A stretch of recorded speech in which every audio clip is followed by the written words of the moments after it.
America ఒకవేళ గనక Iran గనక మళ్ళీ అణ్వాయుధాలను తయారు చేయాలన్న ఆలోచనకు వస్తే తమ దగ్గర ఉన్నటువంటి సైనిక శక్తిని ఎదుర్కోవాల్సి వస్తుందని, తమ తుపాకీలకు సమాధానం చెప్పాల్సి వస్తుందంటూ కూడా, తమ గన్స్కి సమాధానం చెప్పాల్సి వస్తుంది అంటూ కూడా చెప్పినటువంటి కామెంట్ని మనం చూసాం.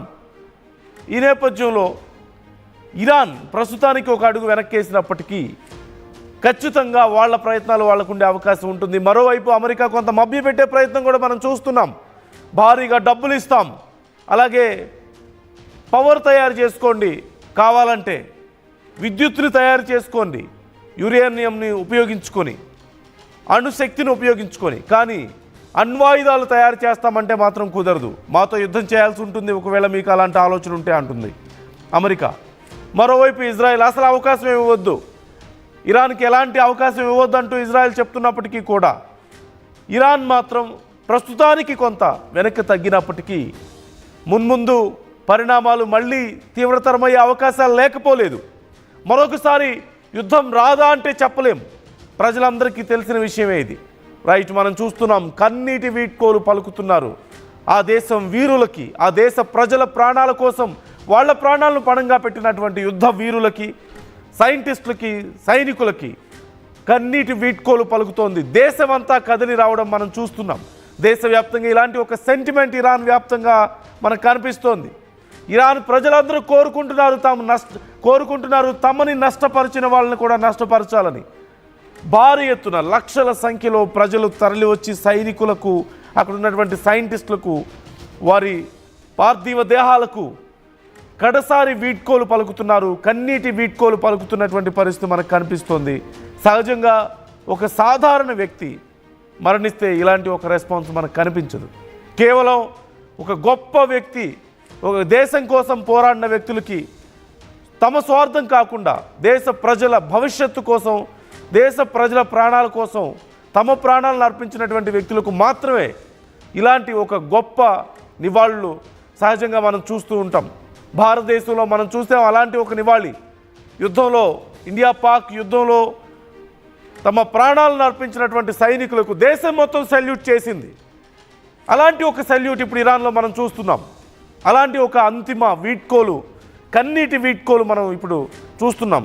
తమ కుటుంబంలోని వ్యక్తే చనిపోతే ఎంత బాధతో వీడ్కోలు చెప్తారో అలాంటి వీడ్కోలు, తమ కుటుంబంలోని వ్యక్తే ప్రాణాలు కోల్పోతే ఎంత బాధపడతారో అలాంటి బాధ దేశవ్యాప్తంగా ఉన్న ప్రతి ఒక్కరూ పడుతున్నారు.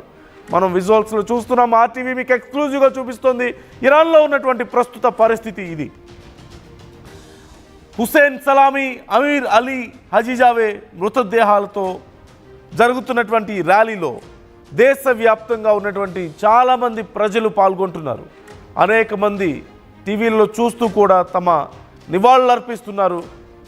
వారి ఆత్మలకు శాంతి కలగాలని కోరుకుంటున్నారు. వాళ్ళ యొక్క త్యాగాలు ఊరికే పోవంటూ వాళ్ళు హామీ ఇస్తున్నటువంటి పరిస్థితి మనకు కనిపిస్తోంది. ఈ నేపథ్యంలోనే అమెరికా ఇజ్రాయెల్ విషయంలో వారి యొక్క వ్యతిరేకత, వారి యొక్క కోపం, వారి బాధ ఇక్కడ మనకు క్లియర్గా కనిపిస్తోంది. ఈ నేపథ్యంలో డెత్ ఇజ్రాయెల్, డెత్ అమెరికా అంటూ వారు నినాదాలు చేస్తున్నట్లుగా మనకు తెలుస్తోంది. వేల సంఖ్యలో, లక్షల సంఖ్యలో ప్రజలు తరలి వచ్చి తమ యొక్క నివాళులు అర్పిస్తున్నారు. కన్నీటి వీడ్కోలను వారికి అర్పిస్తున్నటువంటి తీరు మనం చూస్తూనే ఉన్నాం. అమెరికా, ఇజ్రాయెల్ ప్రధానంగా ఇరాన్లోని సైనిక స్థావరాల లక్ష్యంగా, సైనిక అధ్యక్షులే లక్ష్యంగా, ముఖ్యమైనటువంటి సైంటిస్టులే లక్ష్యంగా చేసినటువంటి దాడుల్లో మరణించిన వారి కోసం, వారి దేశం కోసం ప్రాణాలు అర్పించిన వారి కోసం దేశ ప్రజలందరూ కన్నీరు కారుస్తున్నటువంటి పరిస్థితి మనకు కనిపిస్తోంది. మొత్తం మీద ఒక్కటే చెప్పదలుచుకుంది, ఈ పరిస్థితిని చూస్తుంటే ఇక్కడితో ఈ యుద్ధం పూర్తిగా ఆగిపోయిందా అంటే ఖచ్చితంగా లేదని చెప్పొచ్చు. తాత్కాలికమైనటువంటి బ్రేక్ మాత్రమే ఇది. ఇరాన్ మరొకసారి శక్తి పుంజుకుంటే ఏం జరగబోతుందో అందరూ ఊహించదగినటువంటి పరిణామమే.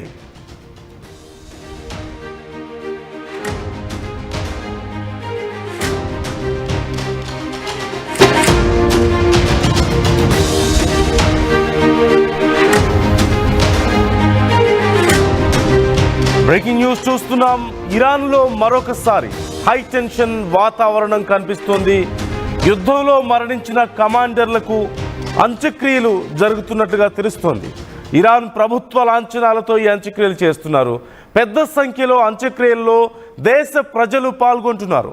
హుసేన్ సలామీ, అమీర్ అలీ హజీజాదే మృతదేహాలతో దాదాపుగా 11 కిలోమీటర్ల వరకు ఈ అంత్యక్రియల ఊరేగింపు కొనసాగినట్లుగా మనకు తెలుస్తోంది. ఈ నేపథ్యంలో డెత్ ఇజ్రాయెల్, డెత్ అమెరికా అంటూ నినాదాలు చేస్తున్నట్లుగా తెలుస్తోంది. అలాగే మొత్తం 60 మందికి ఈ అంత్యక్రియలు పూర్తయినట్లుగా సమాచారం అందుతోంది. మనకు తెలిసిన విషయమే, అమెరికా ఇజ్రాయెల్ దాడుల్లో ఇరాన్లోని ముఖ్యమైనటువంటి ఆర్మీ చీఫ్లను, ఆర్మీ కమాండర్స్ను, అలాగే ప్రముఖ సైంటిస్టులను కూడా టార్గెట్గా చేసుకొని అమెరికా ఇజ్రాయెల్ దాడి చేశాయి. ఇరాన్లో ఉన్నటువంటి ముఖ్యమైనటువంటి ఆర్మీ చీఫ్లు అలాగే సైంటిస్టులను దాడి చేశాయి. ఈ నేపథ్యంలో వారికి పెద్ద ఎత్తున ప్రజల నుంచి సానుభూతి లభిస్తుంది, అలాగే యుద్ధానికి మద్దతు కూడా లభిస్తుంది. ఈ నేపథ్యంలో భారీ ఎత్తున ప్రజలు ఈ ర్యాలీలో పాల్గొన్నట్లుగా తెలుస్తోంది. ఈ నేపథ్యంలో వారంతా కూడా డెత్ ఇజ్రాయెల్, డెత్ అమెరికా అంటూ నినాదాలు చేస్తున్నట్లుగా కూడా మనం చూస్తున్నాం.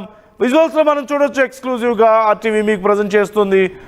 జరుగుతున్నటువంటి ఆ యాత్రలో, అంతిమ యాత్రలో భారీ ఎత్తున దేశ ప్రజలు వాళ్ళ దేశానికి సంబంధించినటువంటి ఫ్లాగ్స్ పట్టుకొని స్లోగన్స్ చేస్తూ వారి ఆత్మకు శాంతి చేకూరాలని, అలాగే డెత్ ఇజ్రాయెల్, డెత్ అమెరికా అంటూ నినాదాలు చేస్తున్నారు. అమెరికా ఇజ్రాయెల్ ధ్వంసం అవ్వాలని వారు కోరుకుంటున్నారు. ఇంతకింత మూల్యం చెల్లించుకోవాలని ఆ దేశ ప్రజలు కోరుకుంటున్నారు. వారి మనోభావాలు మనం చూడొచ్చు. ఇక్కడ వారి యొక్క సెంటిమెంట్ని ఇక్కడ మనం చూడొచ్చు. పూర్తిగా యుద్ధ సమయంలో కొన్ని దేశాల్లో పరిస్థితులు డిఫరెంట్గా ఉండొచ్చేమో. సహజంగా పాకిస్తాన్లో మనం చూసాం, ఇండియా పాకిస్తాన్ యుద్ధం జరుగుతున్నప్పుడు ఇండియాతో యుద్ధం వద్దు అంటూ దేశంలోని చాలా వరకు సామాన్య ప్రజలు కోరుకున్నారు. దీనివల్ల మనం నష్టపోతామని కోరుకున్నారు. కాకపోతే ఇక్కడ ముఖ్యమైన అంశం, ఎప్పుడైతే మోరల్ గ్రౌండ్స్ ఉండవో, ఒకరు చేస్తున్నటువంటి ఒక హింసలో మోరల్ గ్రౌండ్స్ లేకపోతే, అది హింస అవనివ్వండి లేదంటే ఒక త్యాగం అవనివ్వండి, మోరల్ గ్రౌండ్స్ లేకపోతే ప్రజల నుంచి సపోర్ట్ రాదు. ప్రజల నుంచి ఎప్పుడైతే నిజమైనటువంటి కారణంతో, ఒక బలమైనటువంటి కారణంతో దేశం కోసమో ప్రజల కోసమో ఒక నిజాయితీగా చేసేటువంటి ప్రయత్నానికి మాత్రమే పూర్తి స్థాయిలో మద్దతు లభిస్తుంది. అలాంటి ఒక మద్దతు ఇక్కడ మనకు కనిపిస్తుంది. అలాంటి ఒక మద్దతు ఇరాన్ చేస్తూ లభిస్తుంది. అలాంటి ఒక మద్దతు ఇక్కడ మనకు కనిపిస్తుంది. అలాంటి ఒక మద్దతు ఇరాన్లో ప్రభుత్వానికి కనిపిస్తుంది. ప్రజల్లో అలాంటి ఒక కసి కనిపిస్తుంది. ఇజ్రాయెల్ ధ్వంసం అవ్వాలని వారు కోరుకుంటున్నారు. తమ దేశాన్ని ఇంత నష్టపరిచినటువంటి ఇజ్రాయెల్, తమ దేశాన్ని ఇంత నష్టపరిచినటువంటి, ఇంత ధ్వంసం చేసినటువంటి అమెరికా నష్టపోవాలని వారు కోరుకుంటున్నారు. ఈ నేపథ్యంలోనే డెత్ ఇజ్రాయెల్, డెత్ అమెరికా అంటూ వారు స్లోగన్స్ చేస్తున్నట్లుగా తెలుస్తోంది. ఈ నేపథ్యంలో ఇరాన్లో ఒక హైటెన్షన్ వాతావరణం మనకు కనిపిస్తోంది. పరిస్థితులు ప్రస్తుతానికి సద్దుమణిగినప్పటికీ కూడా, టెంపరీగా ఏదో ఒక రిలీఫ్ వచ్చినప్పటికీ కూడా ఇది పూర్తి స్థాయి పరిష్కారం కాదు అనేది అందరికీ తెలిసిందే. ఎందుకంటే ఇప్పటికే ఇజ్రాయెల్కు అమెరికా వార్నింగ్ ఇచ్చిన విషయం మనం చూసాం.